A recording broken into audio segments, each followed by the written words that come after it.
Assalamualaikum teman-teman, welcome back to my YouTube channel. Nah, di video kali ini seperti judulnya, aku mau sharing ke kalian tentang pengalaman aku yang pernah keguguran di tahun 2017 gitu. Nah, pengen tahu gimana ceritanya, apa aja yang aku rasa, apa aja penanganannya, dan gimana pemulihannya. So keep on watching.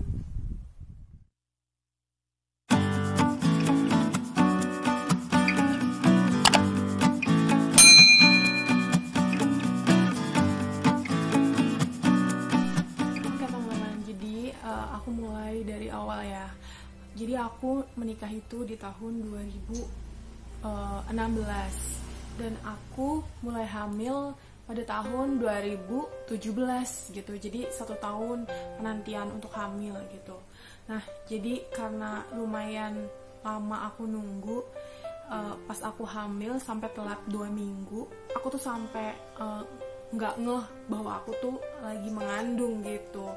Jadi saat itu juga aku lagi berada di kampung halaman suami gitu, dan saat itu lagi Lebaran Idul Fitri gitu. Jadi bener-bener lagi keadaan ramai gitu. Dan kebetulan lagi di sana itu aku lagi ada acara hajatan, ada kakak ipar yang menikah gitu. Jadi udah deh bener-bener momen-momen yang emang sibuk sampai-sampai kita tuh lupa untuk diri kita sendiri gitu kan, ngebantuin ini, bantu itu, kesana kesini gitu. Nah akhirnya beberapa hari gitu baru mikir kok ini nggak dapet gitu. Akhirnya memberanikan diri untuk beli test pack gitu ke apotek. Nah aku beli test pack juga nggak cukup 1, 2, 3 bahkan lebih gitu, saking nggak percayanya gitu. Dan hasilnya memang masih samar gitu. Akhirnya kan kata orang nanti kalau pagi bangun tidur banget itu bakalan mungkin kelihatan jelas banget. Ya tetap aja nggak terlalu jelas gitu. Sampai akhirnya saking nggak percayanya, aku pergi ke laboratorium yang ada di puskesmas di sana gitu. Di sana dicek dan ternyata hasilnya alhamdulillah positif gitu. Tapi sayangnya di sana lagi nggak ada bidan atau dokter gitu, karena memang lagi libur kali gitu ya, keadaan Idul Fitri gitu. Akhirnya ya udah aku nggak minum vitamin, nggak minum obat gitu, karena aku pikir kehamilan aku juga baik-baik aja, aku nggak ngerasain mual, pusing gitu. Bahkan tahu positif aja aku baru gitu kan. Jadi bener-bener aku santai banget gitu, kayak hamil kebo gitu. Cuma aku beli buah lah, kadang-kadang tuh suka beli buah gitu. Akhirnya tibalah saatnya aku untuk balik ke rumah sendiri gitu di daerah Ciledug gitu, dimana dari kampung ke kota gitu. Dan aku itu naik bus angkutan umum gitu. Kalian tahu gimana kan bus itu gitu, goncangannya juga lumayan gitu kan. Belum kalau lagi ngerem mendadak gitu kan, terus tempatnya juga begitu gitu. Tapi aku baik-baik aja, aku nggak ngerasain mual, pusing gitu, enggak gitu. Hingga akhirnya sudah sampai ke rumah, akhirnya aku memutuskan untuk ke rumah sakit dan bertemu dengan SPOG. Nah di sana di USG lah perut aku, dan ternyata hasilnya memang belum terlihat janinnya gitu, hanya ada penebalan dinding rahim gitu. Meskipun seharusnya di usia waktu itu udah 5 mingguan lah, hampir 6 mingguan, semestinya sih harusnya udah terlihat lah meskipun baru titik gitu. Tapi dokter masih kasih afirmasi positif buat aku gitu. Ya udah saya kasih penguat janin gitu ya, diminum 2 kali sehari gitu, dan sekaligus dikasih vitamin untuk ibu hamil gitu. Tapi dokter bilang gitu, ini penguat janin ini kalau misalkan memang janin kamu memang tidak kuat dan memang nggak akan berkembang ya, meskipun diminumin penguat janin, si janin akan luruh juga gitu. Mungkin bahasa kasarnya keguguran gitu kali ya, cuma dokternya pakai cara halus gitu, kata dokter. Tapi ya coba aja, yang penting kamu istirahat gitu. Nah ya udah, sampai rumah aku rutinin minum vitamin dan minum obatnya. Aku nggak ngerti bahwa istirahat itu memang seharusnya tidur aja, maksudnya benar-benar bed rest gitu ya. Aku nggak ngeh gitu, malah aku masih tetap ngerjain kerjaan rumah gitu, kesana kemari gitu. Ya aku pikir istirahat itu berarti tubuh aku tuh nggak boleh capek, nggak boleh lelah, nggak boleh ngos-ngosan gitu. Aku taunya kayak gitu. Tapi beberapa hari kemudiannya aku tuh masih ngalamin kayak flek gitu. Fleknya itu makin padat gitu, yang tadinya coklat gitu kan, ternyata tuh jadi berubah warna, kayak warna merah muda gitu. Dan karena di rumah juga ada bidan gitu kan, akhirnya aku ke bidan, dan di bidan itu aku dicek menggunakan Doppler gitu kan. Ternyata memang detak jantungnya belum terdengar gitu. Akhirnya bidan kasih aku zat besi gitu, dan diminumlah aku. Tapi tetap aja fleknya itu nggak berhenti teman-teman, nggak berhenti. Terus kadang tuh perut aku tuh sakit gitu, perut aku tuh kadang sakit gitu. Akhirnya saking sakitnya gitu, aku pergi ke klinik bersalin karena waktu itu lagi weekend gitu. Jadi SPOG juga nggak ada gitu kan. Ke klinik bersalin itu benar-benar aku tuh udah sakit banget, sakitnya parah banget.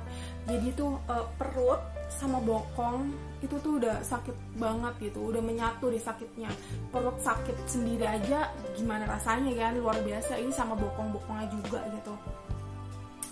Ya udah deh, akhirnya pergilah ke klinik bersalin tersebut, dan di sana di USG lagi. Ternyata memang belum ada gitu ya, mungkin baru kayak gumpalan, tapi untuk ngebentuk janin sedikit pun belum ada. Baru ada bakal darah-darahnya gitu deh gitu. Tapi ternyata memang aku pas di USG gitu udah sakit banget parah gitu, dan ternyata keguguran. Dan pas di klinik bersalin itu yang meriksa aku bidan gitu, dokternya lagi kemana gitu, lagi nggak ada gitu. Jadi suruh nunggu gitu, dan nunggunya tuh lama banget. Aku udah nggak tahan banget pokoknya, bener-bener sakit banget, sampai suami aku nggak tega ngeliat aku. Akhirnya dibawa pulang lah aku gitu. Jadi semalaman itu aku tuh di rumah gitu, di rumah aja. Nah di rumah itu aku benar-benar teriak-teriak gitu, saking benar-benar sakitnya. Kontraksi itu mungkin yang namanya kontraksi kayak gitu ya. Tapi nggak ada pembukaan, nggak ada apa. Jadi benar-benar ya di situ aja, di perut, di bokong gitu. Tapi dengan kita makin teriak, rasa sakit itu makin bertambah, makin kuat gitu. Akhirnya mencoba untuk tenang, tapi kayak nggak bisa gitu, emang sakit banget gitu. Kalau orang lahiran sakit, tapi ada hal yang membuat kita tuh seneng, kayak kepalanya kelihatan, punggungnya gitu. Ini tuh enggak, jadi sakit terus gitu. Jadi semalam dari sore sampai mau pagi aku tuh sakit banget gitu perutnya, sampai bolak-balik ke kamar mandi rasanya kayak mau BAK gitu loh. Pipis juga, BAK juga gitu. Tapi nggak kalau pipis tetap. Tapi kalau yang BAK itu aku nggak keluar, cuma rasanya tuh kayak mau ada yang mau jebol gitu loh.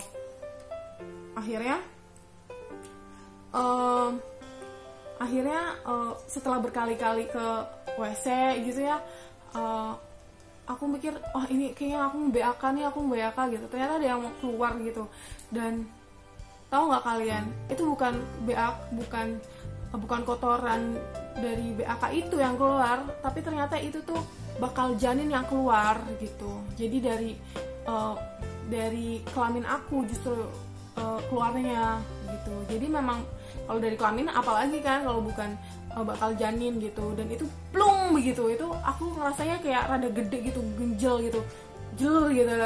Terus tapi karena kalian tahu kan WC itu kan udah ada airnya, terus pasti kan langsung ke dalam gitu kan. Jadi aku nggak ngeliat bentuknya kayak gimana, jadi langsung aja gitu ke WC gitu. Jadi aku ya Allah, apakah ini bakal janin aku gitu kan. Jadi aku bener-bener nggak ngelihat bakal janin aku. Emang berarti benar kata dokternya kalau janin ini emang udah nggak mau berkembang dan emang dikasih obat penguat juga nggak kuat, dia bakal luruh sendiri gitu. Ternyata benar, dia bakal luruh sendiri. Tapi sayangnya kenapa waktu itu aku mikirnya mau BAK, jadi makanya aku ke WC. Biasanya kalau kayak cuma pipis biasa gitu kan nggak sampai ke WC gitu, bisa ngeliat gitu. Tapi benar-benar itu sakit banget gitu. Ternyata itu adalah janin aku yang keluar, yang luruh gitu. Dari situ aku bengong dulu dong, aku bengong. Ini apa ya? Kok rasanya kayak gini gitu? Bener-bener jadi perut aku tuh jadi lega banget, jadi nggak sakit lagi gitu setelah si gumpalan itu keluar dari kelamin aku gitu. Dan aku jadi mikir, oh ya berarti itu janin aku. Sayangnya aku nggak bisa ngeliat kayak gimana bakal janinnya gitu, karena dia udah mosnong aja gitu ke dalam WC gitu. Semoga ada kebaikan lah ya gitu kan. Ini juga nggak sengaja ya, aku tuh nggak bermaksud ngebuang, bener-bener enggak. Jadi aku rasanya emang kayak mau BAK banget gitu. Akhirnya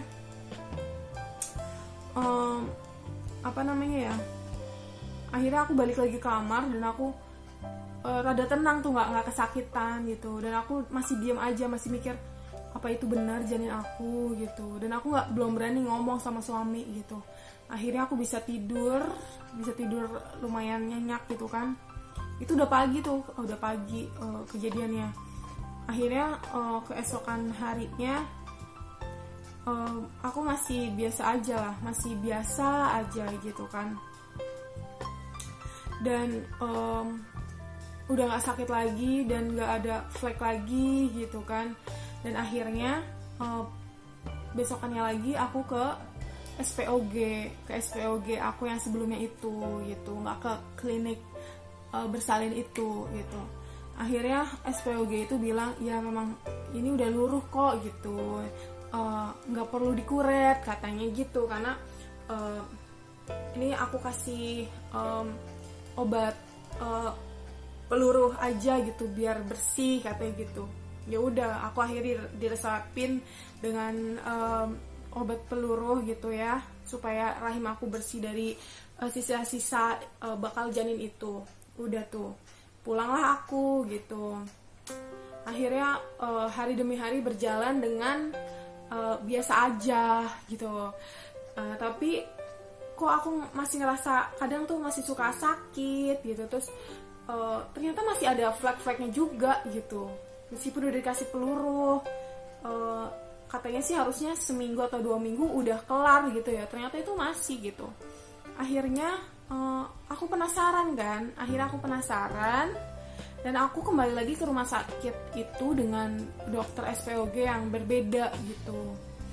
Karena memang dokter yang itu lagi nggak ada kayaknya deh. Akhirnya aku ke dokter yang lain itu, dan pas aku di USG teman-teman, ternyata di dalam rahim aku itu masih banyak sisa-sisa darah gitu. Padahal udah berapa minggu ya, udah 3 mingguan, hampir mau sebulan gitu. Yang seharusnya dikasih peluruh itu udah bersih gitu. Akhirnya dokter SPOG aku yang kedua ini menyarankan aku untuk kuret.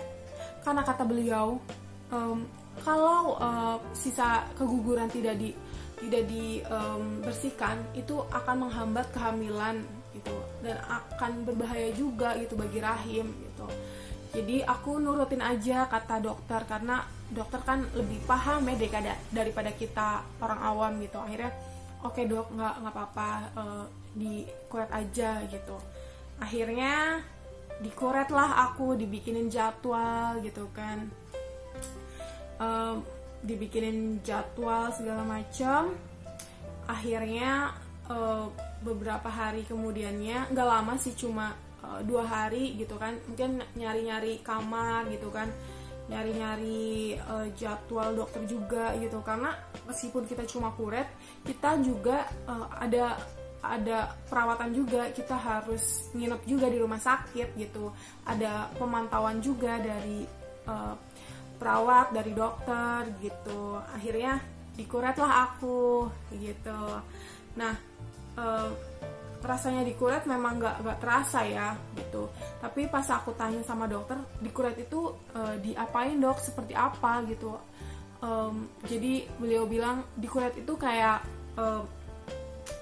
kelapa gitu, buah kelapa, terus dikerok gitu. Jadi rahim kita kayak kelapa terus dikerok, sisa-sisanya gitu, sisa darahnya gitu. Wow, sakit ya dok? Enggak dong, enggak sakit karena kan pakai alat medis gitu. Kamu dibius gitu. Dan iya, ternyata memang aku dibius lokal ya. Jadi aku masih sadar gitu, dan aku masih terasa bahwa ada alat-alat yang nyentuh gitu. Terus dokter, suster yang di depan aku gitu masih terdengar gitu suaranya, tapi memang nggak terasa sakit gitu. Dan akhirnya aku nginep juga di rumah sakit itu setelah kuret itu berapa hari ya, cuma 2 hari sih gitu. Akhirnya beberapa hari kemudian, 2 hari kemudiannya aku kontrol lagi ya kan, kontrol lagi, dan ternyata sudah bersih, rahim aku sudah bersih gitu. Dan disarankan untuk tidak KB sih gitu. Sebenarnya dokter kasih 2 pilihan, mau KB atau tidak KB. Aku sih bilangnya enggak deh dok, nggak usah KB karena aku pengen hamil lagi gitu kan. Terus ya udah nggak usah KB gitu. Dan dokter menyarankan untuk hamil lagi pasca keguguran itu 6 bulan gitu, karena supaya rahim itu bisa benar-benar pulih gitu. Biarkan dia istirahat dulu gitu, si rahim itu kan abis ada kuret juga gitu kan. Ya udah aku juga nurut gitu, ya udahlah 6 bulan gitu. Aku sih pengennya sih sebelum 6 bulan juga udah hamil lagi gitu kan. Gitu. Ternyata memang lebih bagusnya sih 6 bulan kata dokternya kayak gitu. Terus saya tanya, sebetulnya ada apa dengan kandungan saya dok, mengapa kau bisa keguguran gitu. Tapi kadang ada dokter yang memang selalu kasih afirmasi positif gitu ya. Mungkin dia nggak mau nakut-nakutin atau gimana, dia hanya bilang mungkin belum waktunya kali ya gitu, sabar aja, kamu usaha dulu katanya gitu. Usaha aja dulu, nanti saya bantu untuk program hamilnya, kata beliau begitu. Jadi kalau misalkan aku mau lanjut program hamil juga bisa gitu. Lalu ya sudah, setelah itu akhirnya aku pulanglah dan menyiapkan diri gitu, memperbaiki kualitas hidup juga gitu. Jadi begitu teman-teman cerita perjalanan hamil sampai keguguran aku gitu. Nah, setelah video ini mungkin aku bakal bikin video tentang hamil pasca keguguran gitu ya. So, buat yang pengen tahu gitu, dan buat kalian yang lagi cari-cari informasi gitu, gimana sih kuret itu, tenang aja teman-teman, kuret itu nggak sakit kok, bener deh. Kalau dokter nyaranin kuret gitu berarti memang itu diharuskan gitu, karena terkadang memang obat peluru pun belum tentu cukup gitu. Oke teman-teman, sekian pengalaman keguguran aku. Semoga ini bisa jadi pelajaran buat kita semua bahwa kita harus benar-benar aware sama diri kita sendiri gitu. Mau kita kelihatan kuat saat hamil, mau gimana pun kita harus tetap jaga diri gitu ya, karena kita bawa 2 nyawa gitu. Jadi nggak boleh sembrono juga, nggak boleh ngegampangin juga gitu. Kayak aku dikira hamil kebo, ternyata malah saking asiknya aku seru-seruan aja, biasa aja gitu. Akhirnya nggak tertolong gitu. Aku sih nggak tahu masalahnya apa, yang pasti dari sebelum-sebelumnya aku terlalu santai gitu. Jadi teman-teman, terima kasih yang udah nonton ya. Semoga yang sedang mengandung diberikan keselamatan ibu dan janinnya sampai lahiran nanti. Amin. Thank you. Wassalamualaikum.